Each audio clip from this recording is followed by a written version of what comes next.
Okay, hi everyone. I just thought I would share with you what I've learned so far from wearing my constant glucose monitor.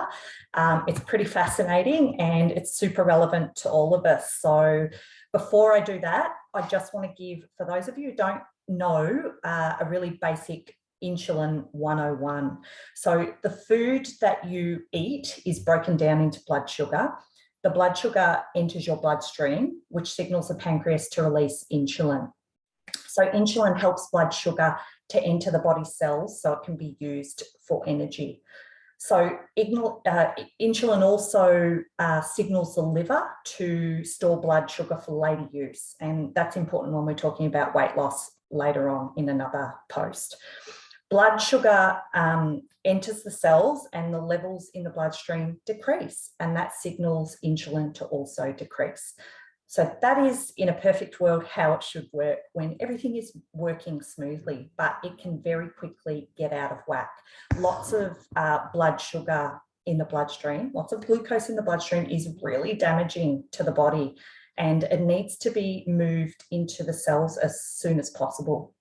So here's my CGM readings, and this is the part of the graph that I'm really interested in talking about here today. So here is the peak for my breakfast right here. Okay, you can see I've stayed pretty stable overnight for obvious reasons. I haven't been doing or eating anything. And then I've got this big spike here. My glucose peaked at about 8.6, I think. This is not good. Okay, and I'll get to what I ate for breakfast later on. So ideally, within the parameters that I have researched, I don't want to see this spike here of more than around 6.1, but definitely not higher than 7.8. And 8.6 is obviously higher than that. So you can see these two red lines here. I've actually set these on my graph. Now, it wouldn't allow me to bring this red line any further down, but ideally I would want it just a little bit lower, okay? And that's as high as I want to go post-meal, postprandial. Now, the research tells us that doing these spikes like this many times throughout the day is going to significantly increase your risk factors for chronic disease. And that's not what I want to talk about now. What I want to talk about now is what happens after I peak at 8.6 here and this steep trend downwards here.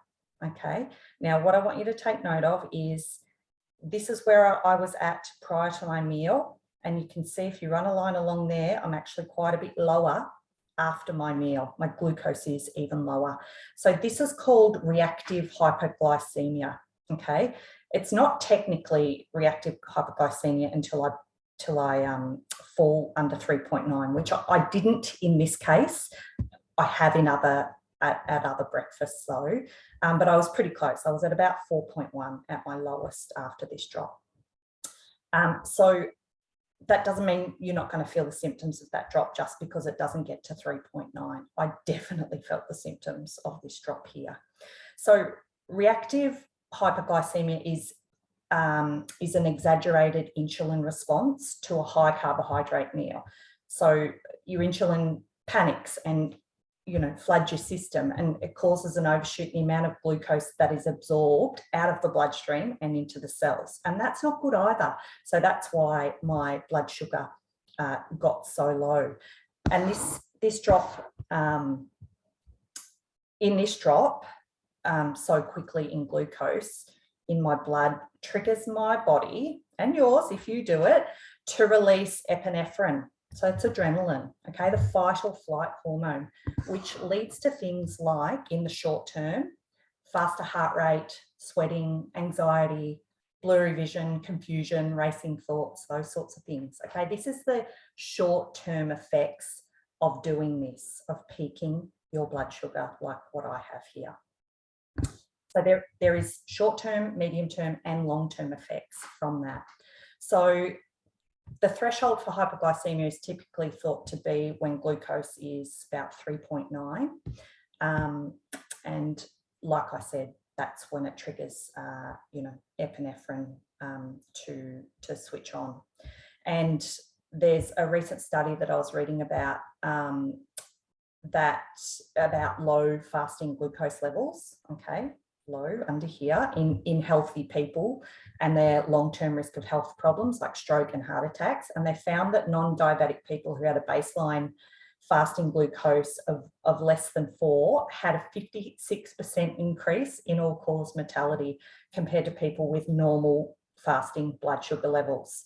So there's also a risk for, a high risk of heart attacks and strokes in people with a baseline glucose of less than about 4. So, it's not good. It's not good to be low. It's not good to be high.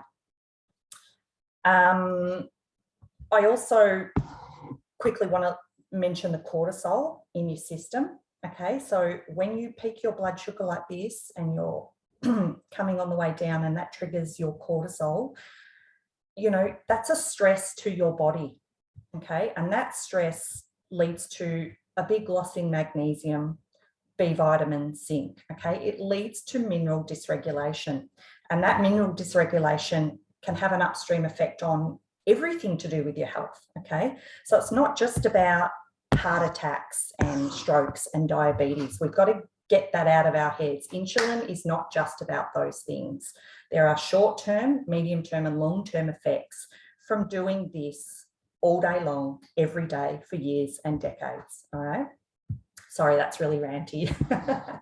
Okay, so I have peaked my glucose at 8.6 over the last few mornings, and that's within various little changes I've made to my breakfast. So I'm not seeing any positive effect from the changes that I've made so far.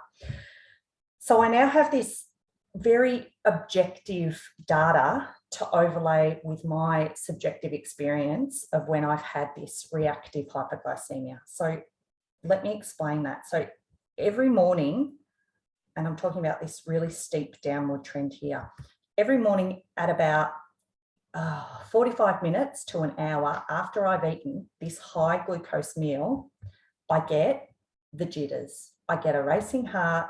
I feel anxious. I have racing thoughts. Isn't that fascinating? It has happened 100% of the time. And I always put it down to rushing morning syndrome. Okay, the anxiety of thinking about all the things that I've got to do in the day. What do you think about that? Could your anxiety be related to your blood sugar? It's really something to notice. So let me know what you think of that.